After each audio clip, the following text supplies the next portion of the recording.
Hi everyone! Welcome to my YouTube channel. Ito ay maiksi lang po na video. Mapaiba naman tayo. Hindi lang sa laging pagluluto, mga senior citizen. So makikita nyo dito kung ano yung hilig ng dalawang senior citizen dito sa video na ito. Ito po yung painting ng aking mister, na aking partner in life, no? So, isa lang sa nagawa niya, no? Ito pa yung isang painting niya. See, ang ganda, may waterfalls. Dito po yan nalagay sa aming private room na ito. Dito po yan sa aming CR. Ako po ay nakapagluto na. Now, you can just imagine, may bagyo po na Christine. So, nakapag-ready na ako, nakapagluto na. At ito, mayroon kaming gulay. At mayroon pang isang gulay. Puro gulay po everyday.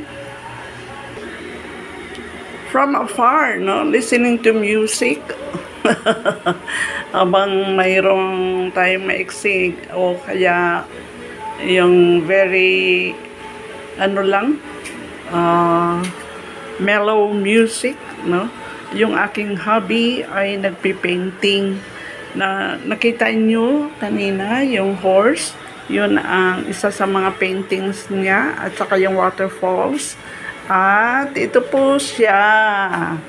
Hey artist, you're on camera.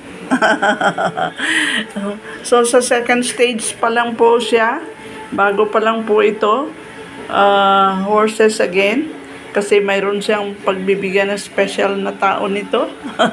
And later i-reveal ko pag natapos na, pero it remains to be seen. Ganito pa lang yung itsura niya, first day ng kanyang painting after the sketch, no?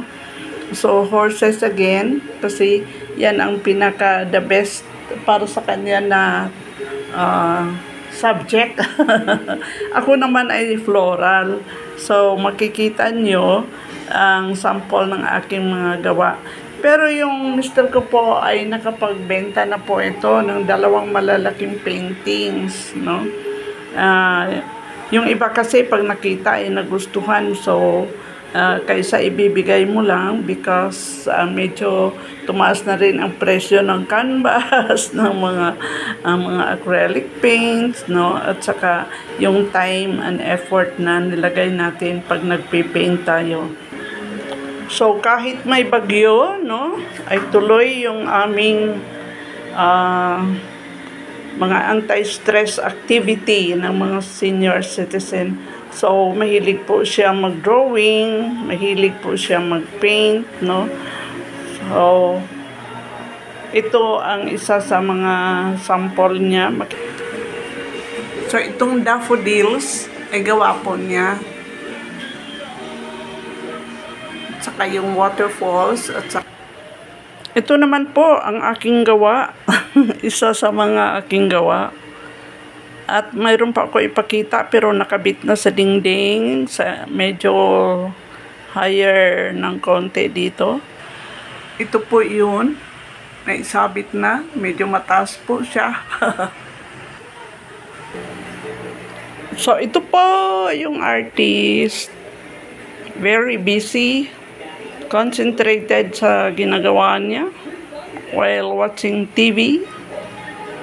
So may ginagawa. Ito po yung isa sa mga aming libangan or pangtanggal stress, no? Kahit na may bagyo sa labas, eh pwede naman po tayo maghanap ng activity na nakakaalis ng stress. So yan po ang aming short video as of today. Bigyan ko po kayo ng update pag ito po ay natapos na yung ginagawa ng aking dearly beloved.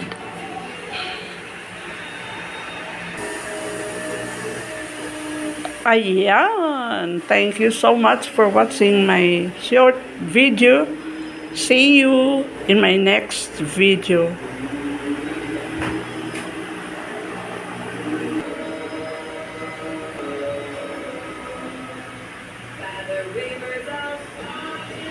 Bye! God bless us all. Camera.